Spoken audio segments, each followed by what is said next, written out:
Hello guys, मैं हूं पवन और मैं आज आपको बताने वाला हूं फाइनल चेकर के बारे में। फिनिशिंग डिपार्ट में फाइनल चेकर का क्या काम होता है, तो मैं आपको सिर्फ ओनली ऑन फिनिशिंग डिपार्ट के बारे में बताने वाला हूं, जिसमें कि अगर आप फाइनल चेकर का काम पूरा सीख जाते हो तो आपको 8 घंटे के पैसे जो हैं 1 महीने के वो मिलते हैं 12 से 13 हज़ार रुपये। और ओवर टाइम लगा के आप उन्हें कमा सकते हो। आपके ऊपर डिपेंड करता है, 20 हज़ार मिनिमम कमा ही सकते हो आप 1 महीने में। ये मैं कम से कम बता रहा हूँ, तो 20 हज़ार तक आप कमा सकते हो। और इसके लिए ना कोई क्वालिफ़िकेशन की ज़रूरत है, ना कोई आपको ज़्यादा पढ़े लिखे होना ज़रूरी है। आप एक अनट्रेंड भी हो ना, फ्रेशर भी हो, एज ए फ्रेशर, जो कि फाइनल चेकर बनने के लिए सबसे ज़्यादा इम्पोर्टेंट चीज़ है डिफेक्ट की नॉलेज होना। अगर आपको ये डिफेक्टों की नॉलेज पूरी है तो आप फाइनल चेकर बनने से आपको कोई नहीं रोक सकता है। ये मेरा वादा है कि आप किसी भी कंपनी में जाते हो तो आप फाइनल चेकर की जॉब बड़े आराम से लगा सकते हो। अगर आप मेरी 2-3 वीडियो भी देख लोगे ना, तो मैं गारंटी के साथ कह रहा हूँ, एक दिन में आप फाइनल चेकर बन जाओगे। और किसी भी कंपनी में जाते हो तो आप 13 हज़ार रुपये 8 घंटे के कमा सकते हो कम से कम। और अगर कोई और ज़्यादा अच्छी कंपनी है तो वो डिपेंड करता है 15 हज़ार, और जो भी मिलता है 15 हज़ार मिनिमम होता ही है।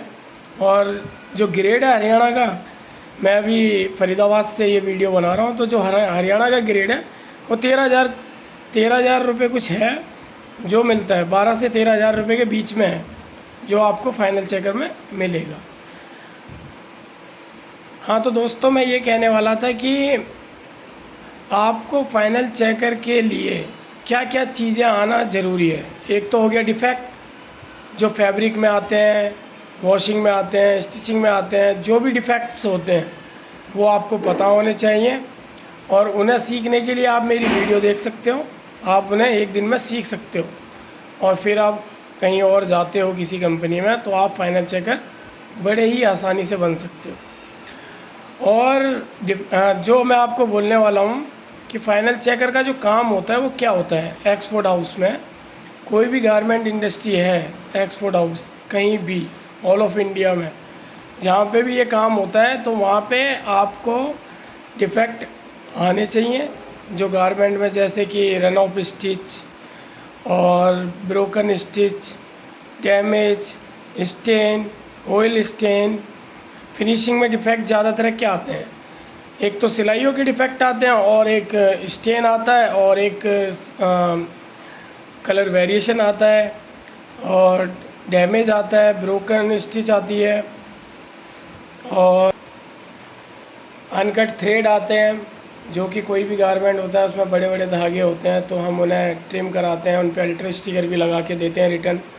तो फाइनल चेकर का काम क्या होता है कि आपके बाद, जैसे कि सपोज़ आप उस पीस को चेक करते हो तो उसमें कोई प्रॉब्लम आपको ना मिले, तो उस गारमेंट को हम पास करके आगे मूव कर देते हैं, जो कि पैकिंग में चले जाता है।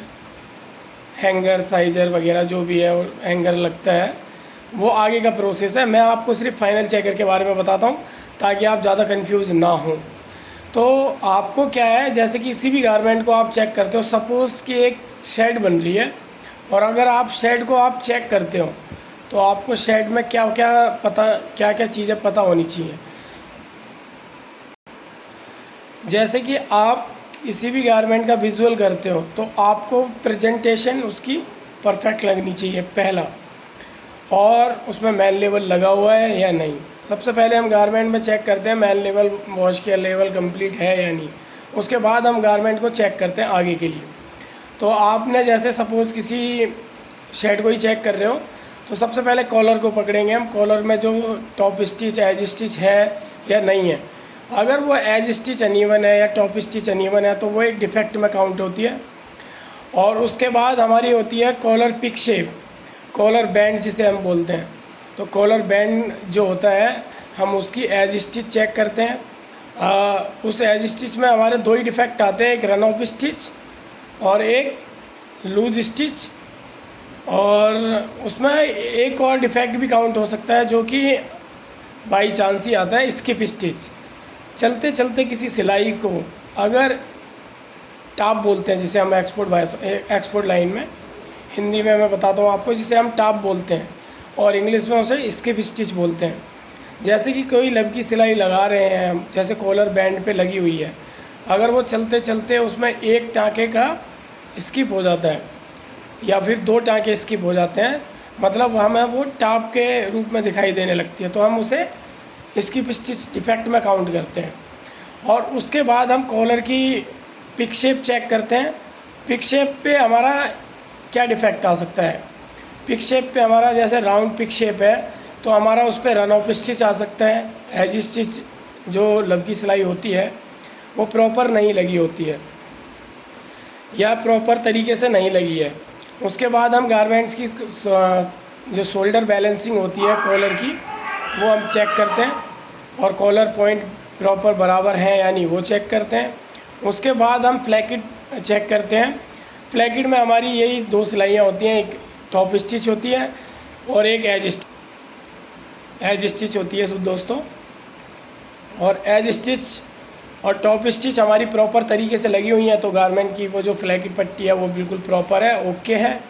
उसके बाद हम उसकी कंधी पे जो शोल्डर होता है, शोल्डर पे एज स्टिच भी लगती है, टॉप स्टिच भी लगती है। तो आपको ये दोनों सिलाइयाँ ज़्यादा देखने के लिए मिलेंगी एक्सपोर्ट हाउस में। एक पैर की सिलाई जिसे टॉप स्टिच बोलते हैं और एक एज स्टिच होती है उसे लब की सिलाई बोलते हैं। तो ये दोनों सिलाइयाँ सही से लगी हुई हैं या नहीं ये आपको चेक करनी है। उसके बाद स्लिप विजुअल होता है। स्लिप विजुअल में आपको जैसे कि स्टेन, कोई दाग धब्बा या लगा तो नहीं है या ऑयल स्टेन तो नहीं है, तो हम उसे स्टेन में काउंट करते हैं। और उसका विजुअल जो होता है जैसे कि डैमेज ना हो, जैसे कि डैमेज जैसे कट या होल अगर है तो वो हम डैमेज में काउंट करके अल्टर स्टिकर लगा देते हैं। और उसके बाद हम कप पॉइंट को चेक करते हैं। जो कप पे होता है हमारा, उस पर भी हमारी एक लब की सिलाई होती है और एक पैर की सिलाई होती है। और दूसरा हमारी जो दोनों कप हमारी ऐसे ही सेम बाजू है, सिमेट्रिकल, दोनों को चेक करना है। Back visual, back sleeve visual करते टाइम कोई भी दिक्कत ना आए। और उसमें एक फिर आता है हमारा डायमंड फ्लैकिट, जिसे हम बोलते हैं हिंदी भाषा में चाक पट्टी। तो डायमंड फ्लैकिट बनाते टाइम उसके पॉइंट बढ़िया से बने होने चाहिए। और जैसा कि मैं किसी भी शेड में आपको दिखा देता हूँ, जैसे कि ये यहाँ पे मेरी एक चाक पट्टी बनी हुई है, देख सकते हो आप। तो ये डायमंड फ्लैकिट बोलते हैं हम इसे।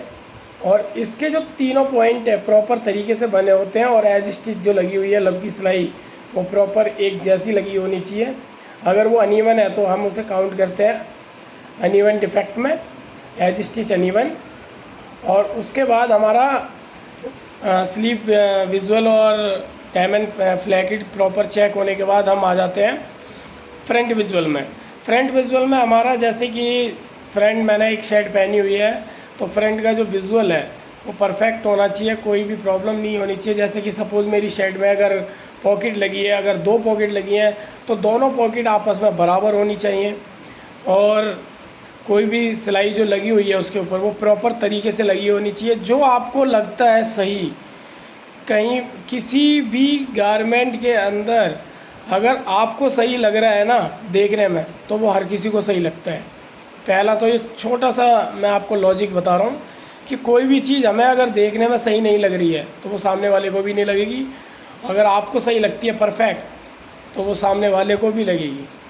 और अगर आप ये फ्रंट विजुअल कर लेते हो, फिर बैक विजुअल कर लेते हो, फिर आ जाते हैं हम बॉटम फोल्ड पे। बॉटम फोल्ड जो होता है उसमें हमारे 2 डिफेक्ट आते हैं ज़्यादातर। एक रन ऑफ स्टिच आती है और एक बॉटम फोल्ड का जो अनइवन बॉटम फोल्ड होता है, चौड़ा पतला। और उसके बाद हमारा बॉटम फोल्ड में एक प्रॉब्लम और आ जाती है जिसे हम बोलते हैं फ्रे यान। जैसे हम फोल्ड करते समय फैब्रिक के जो रेशे होते हैं वो बाहर की तरफ निकल आते हैं, जो विजुअल होते हैं आउटसाइड में, तो हम उसे फ्रे यान में काउंट करते हैं। और उसके बाद हम गारमेंट की साइड सीम चेक करेंगे। साइड सीम चेक करते टाइम हमें जो भी सिलाइयाँ लगी हुई हैं, साइड सीम में ज़्यादातर डिफेक्ट क्या आता है, साइड सीम में लब की सिलाई चौड़ी पतली हो सकती है और दूसरा सिलाई उतर सकती है। ओपन स्टिच सीम भी बोलते हैं हम इसे, जैसे कि साइड सीम लगाते हैं हम, कोई अगर हम देख रहे हैं सिलाई खुल गई तो उसे ओपन स्टिच डिफेक्ट में काउंट करते हैं। और उसके बाद आपको गारमेंट को पूरा विजुअल करने के बाद, पूरा चेक करने के बाद आप उस गारमेंट की प्रॉपर बैलेंसिंग चेक करते हैं। प्रॉपर बैलेंसिंग चेक करने के बाद अगर आपको कोई भी पार्ट छोटा बड़ा नहीं दिखता है तो आप उस गारमेंट को पास करके आगे मूव कर देते हैं। तो दोस्तों, मैंने आपको सिर्फ एक शर्ट के बारे में बताया, ऐसे ही अलग अलग गारमेंट्स होते हैं, जैसे कि ट्राउज़र है, शर्ट है और टॉप है, ड्रेस है, टी शर्ट है। तो हर गारमेंट में आपको जब तक डिफेक्ट की नॉलेज नहीं होगी तब तक आप फाइनल चेकर नहीं बन सकते हो। तो मैंने इससे पहले का एक वीडियो बनाया हुआ है, आप उस वीडियो में चेक कर सकते हैं कि मैंने आपको जो एक्सपोर्ट हाउस में टॉप मोस्ट इम्पोर्टेंट होते हैं डिफेक्ट, जो ज़्यादा आते हैं, जो ज़्यादा मतलब निकलते हैं, गारमेंट्स के अंदर पाए जाते हैं, मैंने उसके ऊपर एक वीडियो बनाया हुआ है, आप उसे चेक कर सकते हैं। और अगर आपने वो डिफेक्ट सीख लिया तो भाई आप फाइनल चेकर बन जाओगे, 13,000 रुपये मंथ में कमाओगे, वो भी 8 घंटे में। और प्लस ओवर टाइम जो आप यूज़ लगाओगे उसके बाद भाई 20,000 रुपये लेने से आपको कोई नहीं रोक सकता। ये मेरा वादा है, 100% गारंटी है। आप मेरे डिफेक्टों को एक बार वीडियो को प्ले करके देख सकते हो। अगर आपको कोई भी डाउट या कोई भी दिक्कत लगी हो मेरी वीडियो में, या कोई चीज़ समझ में ना आई हो, तो आप मुझे कमेंट भी कर सकते हो।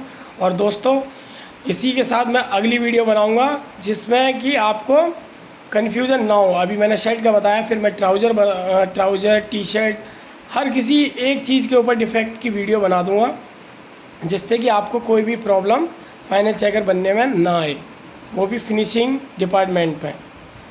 अगर आपको मेरा दोस्तों वीडियो अच्छा लगा हो तो प्लीज़ लाइक और सब्सक्राइब कर दीजिए, ताकि भविष्य में मैं आपको ऐसे वीडियो और बना के भेज सकूं, ताकि आपको कोई प्रॉब्लम इंडस्ट्री में ना देखने को मिले। कि अगर आपको कोई भी चीज़ सीखनी है तो आप प्लीज़ मुझे लाइक और सब्सक्राइब कर दोगे, तो उससे मेरा थोड़ा सा मोटिवेशन बढ़ जाता है, जिससे कि मैं आपके लिए वीडियो और अच्छे से अच्छी बनाऊं। धन्यवाद दोस्तों, मेरा नाम था पवन और अब मिलते हैं आपसे अगले वीडियो में।